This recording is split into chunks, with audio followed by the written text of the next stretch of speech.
First, இது அரசியல் பதிவு அல்ல. இப்படி இருந்தேன்னா இப்படி டிரான்ஸ்ஃபார்ம் ஆனன்றதை பற்றின என்னோட அனுபவத்தை பகிர்ந்துக்க போகிறேன். அதாவது மதுவோட பிடியில் சிக்கிக்கிட்டு இருந்தேன்னா எப்படி மதுவை விட்டு எப்படி என்னோட வாழ்க்கையை மாற்றினேன், மதுவால் நான் என்னென்ன இழந்தேன், அதை பற்றி தான் இந்த வீடியோ ஃபுல்லாக பேச போகிறேன். அடுத்து இந்த வீடியோவை ஃபேஸ்புக்கில், இன்ஸ்டாகிராம் ஷார்ட்ஸ் இது வழியாக பார்த்துட்டு இருக்கவங்களுக்கு நான் அடுத்தடுத்த பார்ட் 1 பார்ட் 2 நான் அப்லோட் பண்ண போகிறேன். So please part 1 part 2 part 3 பாருங்கள். நிச்சயமாக என்னோட வாழ்க்கையோட என்னோட அனுபவ பதிவு எங்கேயோ ஒரு மூலையில் இருக்க யாரோ ஒரு குடிநோயாளிக்கு அது பயனுள்ளதாக இருக்கும்னு நான் நம்பி இதை ஆரம்பிக்கிறேன். நான் முதல்ல அந்த மதுவின் பிடியில் சிக்கினது என்னோட 13 வயசில். அதாவது டாஸ்மார்க்ன்ற ஒரு சில்லறை விற்பனையை தொடங்குறதுக்கு முன்னாடி காலத்தில் நான் முதல்ல அதோட பிடியில் சிக்கினேன். பாரதியாரோட ஒரு கவிதை இருக்கும், நல்லதோர் வீணை செய்து அதை நலம் கெட பொழுதியில் எறிவதுண்டோ. அதுதான் என் வாழ்க்கையும். ஸ்கூல் ட்ராப் அவுட் ஸ்டூடெண்ட்டு, 13 வயசில் குடிப்பழக்கம். இப்படிப்பட்ட எனக்கு இந்த பிரபஞ்சம் கொடுத்ததெல்லாம் எக்கச்சக்கமான நல்ல விஷயங்கள், நல்ல நல்ல மனிதர்கள். அந்த நல்ல நல்ல மனிதர்கள் மூலமாக நான் என்னோட இப்போ இருக்க எடிட்டராக இருக்கிற துறைக்கு நான் முன்னேறுவதற்கான எல்லா பாதையும் எனக்கு அப்போ இந்த பிரபஞ்சம் கொடுத்துச்சு. ஆனாலும் நான் அந்த மதுவை விடலை. காலங்கள் உருண்டுச்சு. நான் என்னோட துறையில் ஒரு நல்ல கிட்டத்தட்ட ஒரு 5 சேட்டலைட் சேனலில் ஒர்க் பண்ணுறேன். அரௌண்டு 5 சேட்டலைட் சேனல்லே ஒரு நல்ல பொசிஷனில் இருக்கேன். அதை தாண்டி ஒரு 2000க்கு மேலே எபிசோட்ஸை டெலிசீரியல் பண்ணுறேன், ஒரு வெப் சீரிஸ் பண்ணுறேன். தமிழ், தெலுங்கு, கன்னடா, மலையாளம் இந்த 4 லாங்குவேஜ்லையும் நான் சீரியல் பண்ணுறேன். அது இல்லாமல் ஹிந்தியில் ஆட் ஃபிலிம் பண்ணுறேன். இத்தனையும் எனக்கு கொடுத்த இந்த பிரபஞ்சம், இத்தனையும் அனுபவிச்சுக்கிட்டு இருக்க, இத்தனை அறிவாற்றலும் எனக்கு கொடுத்த இந்த பிரபஞ்சம். ஆனாலும் நான் அந்த மதுவை விடவே இல்லை. 2015 எனக்கு திருமணம் ஆகுது. அது வரைக்கும் வீட்டுக்கு வெளியே இருந்த அந்த மது திருமணம் ஆனதுக்கப்புறம் வீட்டுக்குள்ளே வருது. பொதுவாக நம்ம புதுசாக கல்யாணம் ஆனவங்க நிறைய பேர் அதை நோட் பண்ணலாம். கல்யாணம் ஆனவொடனே நீங்கள் வெளியே குடிக்காதீங்க, வீட்டில் குடிங்க, அந்த மாதிரி ஒரு சொல்லுவாங்க. அது என்னன்னா நம்மளை கண்ட்ரோல் பண்ணுறதுக்கான ஒரு விஷயம். ஆனால் அது என் லைஃப்பில் ஆப்போசிட்டாக மாறிச்சு. வெளியே குடிக்கும்போது கண்ட்ரோலாக இருந்தேன்னா வீட்டுக்குள்ளே மது அளவானதுக்கப்புறம் என்னோடய கண்ட்ரோல் அன்கண்ட்ரோலாக மாறிச்சு. விடிய காலை 4 மணிக்கெல்லாம் குடிக்க ஆரம்பித்தேன்.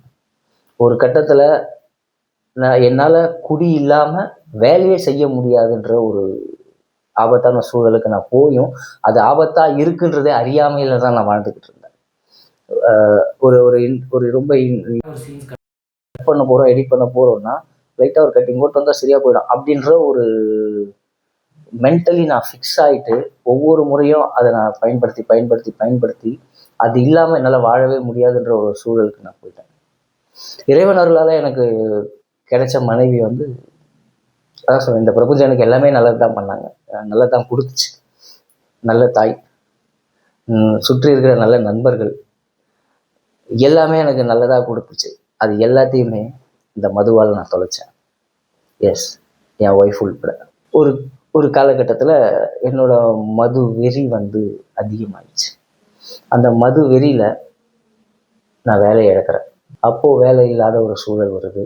ஆனாலும் நான் குடிய விடவே இல்லை. அடுத்தடுத்து நான் முயற்சி பண்ணிக்கிட்டு இருக்கேன். ஆனாலும் நான் குடிய விடலை.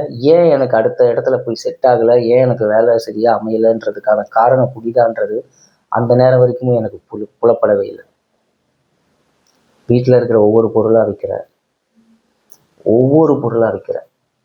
Washing machine, fridge. குடியின் வெறியின் காரணமாக ஒவ்வொன்றா விற்க ஆரம்பிக்கிறேன். ஒவ்வொன்றா விற்று நான் பிடிக்க ஆரம்பிக்கிறேன். என்ன சொன்னால் நம்ப மாட்டீங்க, மொபைல் ஃபோனை அடகு வச்சு நான் குடிச்சிருக்கேன். அந்தளவுக்கு ஒரு குடி வெறியில் இருக்கிறவங்க கூட எந்த பொண்ணும் வாழாது ஆப்வியஸ்லி. ஸோ அவங்களுக்கு வேற ஒருத்தர் மேலே ஈர்ப்பு ஏற்பட்டு அவங்க என்னை விட்டு போயிட்டாங்க. அவங்க விட்டு போன அந்த சோகத்தில் திரும்ப குடிக்க ஆரம்பித்தேன். என்னன்னா மதுவால் தான் எல்லாமே நான் இழந்திருக்கேன். ஆனால் அந்த மதுவை நான் இழக்காமையே கையில் பிடிச்சிக்கிட்டே இருந்தேன். என்றைக்குமே அதை தூக்கி போடவே இல்லை. இப்படிப்பட்ட ஒருத்தனை ஒய்ஃப் விட்டு போயாச்சு. அடுத்து ஃபேமிலி. ஒய்ஃப் விட்டு போன அடுத்த இது வந்து என் ஃபேமிலியோட நாங்கள் தனியாக இருந்தோம். ஸோ அடுத்து ஃபேமிலியோடு நான் போய் இருக்கணும்னு ட்ரை பண்ணும்போது எங்கள் அம்மாவை தவிர எனக்கு யாரும் சப்போர்ட்டே பண்ணல. யாருமே சப்போர்ட் பண்ணல. ஒரு என்ன சொல்கிறது, தீண்டத்தகாத ஒரு சில விஷயங்கள் பார்ப்பாங்க இல்லையா, அந்த மாதிரி ஒட்டுமொத்த குடும்பமும் என்னை பார்த்துச்சு. அப்போவும் நான் குடிய விடவே இல்லை. ஒரு கட்டத்தில் அனைவராலும் புறக்கணிக்கப்பட்டு நடுராத்திரி கிட்டத்தட்ட சவுகார்பேட் உங்களுக்கு கேள்விப்பட்டிருப்பீங்க, அங்கே தான் என்னோட பூர்வீகம் எல்லாமே. அங்கேருந்து நடுராத்திரி ஒரு 1-1:30 மணி இருக்கும், நடந்தே கோயம்பேடு பஸ் ஸ்டாண்டுக்கு வந்தேன்.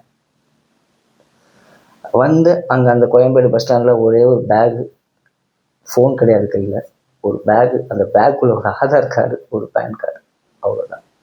அங்கே படுத்துட்டு அப்பவும் நான் குடிய விடவே இல்லை. அந்த கோயம்பேடு பஸ் ஸ்டாண்டு தான் எனக்கு இனிமேல் வீடாக இருக்க போகுதுன்னு இந்த மண்டைக்குள்ளே ஏறலை. அப்பவும் குடிய விடவே இல்லை. குடி வெறியால் அந்த குடிக்காக சம்பாதிச்சாதான் குடிக்க முடியும். நம்ம கை ஏந்தி பழக்கம்ன்றதால ஒரு டீ கடையில் போய் டீ கிளாஸ் கழுவுனேன். ரொம்ப நாளாக இல்லை, ஒரு எடிட்டர் ஆகி கிட்டத்தட்ட 2000 எபிசோடு 2500 எபிசோடுக்கு மேலே எடிட் பண்ண ஒரு எடிட்டர் ஒரு குடிவெறியால் தன் வாழ்க்கையே இந்த கீழ்த்தரமான இடத்துக்கு போச்சு. அந்த வேலை கீழ்த்தரம் நான் சொல்லலை. தட் மீன்ஸ் அந்த அளவுக்கு நான் இறங்கி போயிட்டேன் ஒரு குடிக்காக.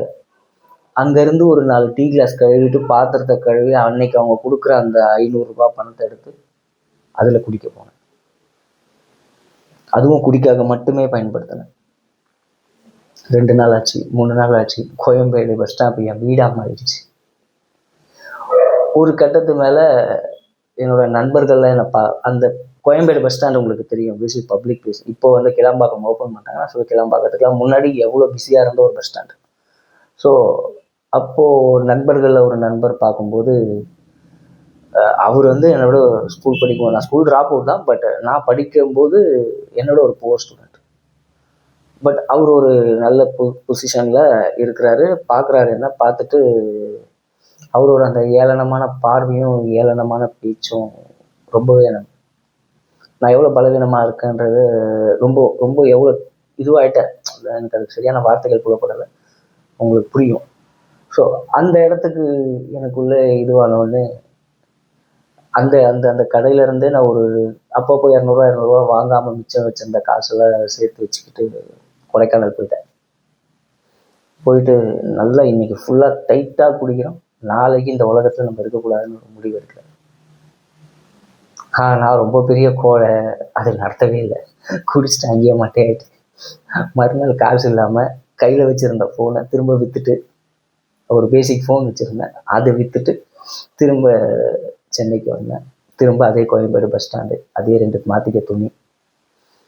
இதுக்கு இடையில் எனக்காக நான் இதெல்லாம் ஜெயிச்சிருவேன், நான் மாறிடுவேன்னு நம்பின ஒரே ஜீவன் எங்கள் அம்மா. அவங்க அந்த நேரமும் நான் எவ்வளோ போதையில் பேசினாலும் நீ விட்டுருவேன்ற வார்த்தையை தவிர வேறு எந்த வார்த்தையும் அவங்க சொன்னதே இல்லை. இப்போது எல்லாத்தையுமே இழந்துட்டேன். மனைவி, சொந்தம், மரியாதை, கௌரவம், வேலையில் இருந்த ஒரு பொசிஷன், இது எல்லாமே போயிடுச்சு. கிட்டத்தட்ட 5 சேட்டலைட் சேனலில் வேலை பார்த்துருக்கேன். 2006 சேனலில் ஒர்க் பண்ணுறேன். ஸோ இவ்வளோத்தையும் இழந்துட்டு நிற்கும்போது அப்போ தான் எனக்கு புரியுது, எல்லாத்தையும் நம்ம விட்டதுக்கு காரணம் கையில் பிடிச்சிருந்தேன் இந்த மாதிரி தான். ரொம்ப லேட்டாக புரிஞ்சுது. அப்போது சொந்தக்காரில் ஒருத்தர் தான், அவர்கிட்ட சொல்கிறேன் இந்த மாதிரி விட போகிறேன் அப்படின்னு. முதல் வார்த்தை அவர் சொன்னது வந்து, கண்ணு கெட்டினதுக்கு அப்புறம் சூரிய நமஸ்காரம் பண்ணி ஒரு பிரயோஜனமும் இல்லை அப்படின்னாரு. நான் அது ஒரு எள்ளி நகையாடு விதமாக தான் சொன்னார். ஏன்னா அத்தனை பேருமே முடிவு பண்ணிட்டாங்க, நான் முடிஞ்சிச்சு, என்னோட சாப்டர் முடிஞ்சிச்சு அப்படின்னு எல்லாருமே முடிவு பண்ணாங்க. ஆனால் நானும் எங்கள் அம்மாவும் அதை முடிவு பண்ணவே இல்லை. விடணும்னு முடிவு பண்ணிட்டேன். இப்போது விடணும்னு முடிவு பண்ணதுக்கப்புறம் அதுதான் மிகப்பெரிய போராட்டம். ஒவ்வொரு நாளும் அந்த போராட்டத்தை ஸ்டார்ட் பண்ணி நைட்டு 10 மணிக்குள்ளே தூத்துருவேன். அப்படியே ஒரு 10 நாள் தொடர்ந்துச்சு. ஒவ்வொரு நாளும் காலையிலேருந்து அந்த போராட்டத்தில் குணத்தோடவே இருப்பேன். நைட்டு 9:55க்கு நான் அதில் தோற்றுருவேன். இந்த மாதிரி 10 நாள் தொடர்ந்து போக நான் என்ன முடிவு பண்ணேன்னா, விட்டாகணும். நம்மளால விட முடியல, என்ன பண்ணலான்ட்டு நானே போய் வாழ்கின்ற ஒரு மறுவாழ்வு மையத்தில் போய் நிற்கிறேன். அதுவும் தண்ணி அடிச்சுட்டு தான் போய் நிற்கிறேன்.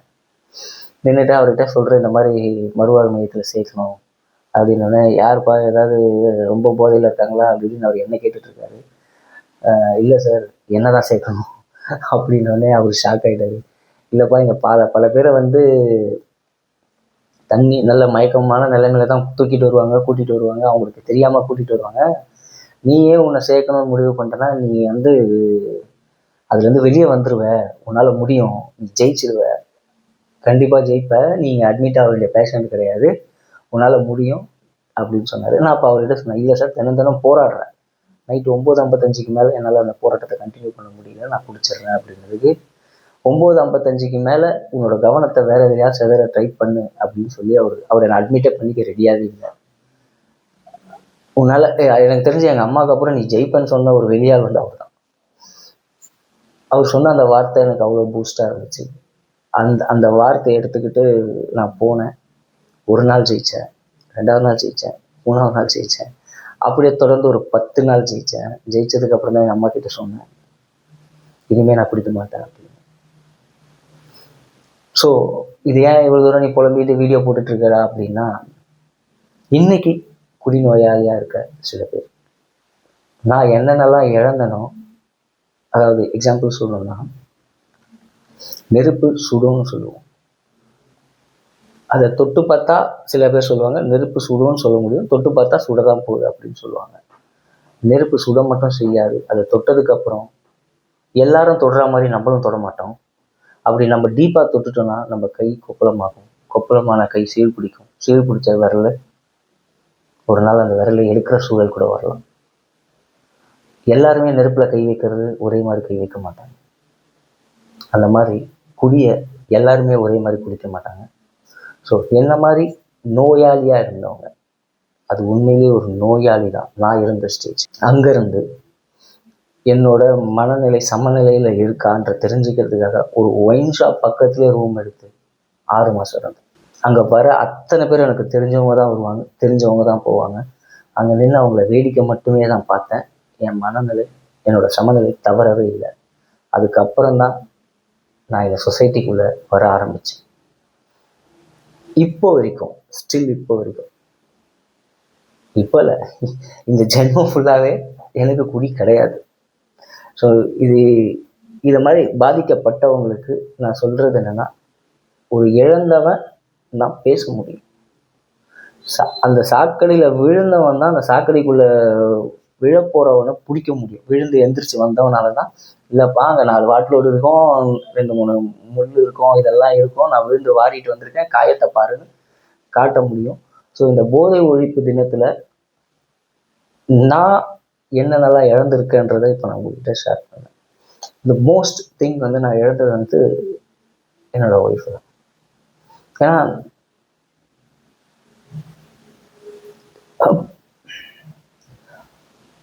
அப்படி எல்லாருக்கும் கிடைச்சிருமான்னு எனக்கு தெரியல, பட் எனக்கு அப்படி ஒன்று மனைவி.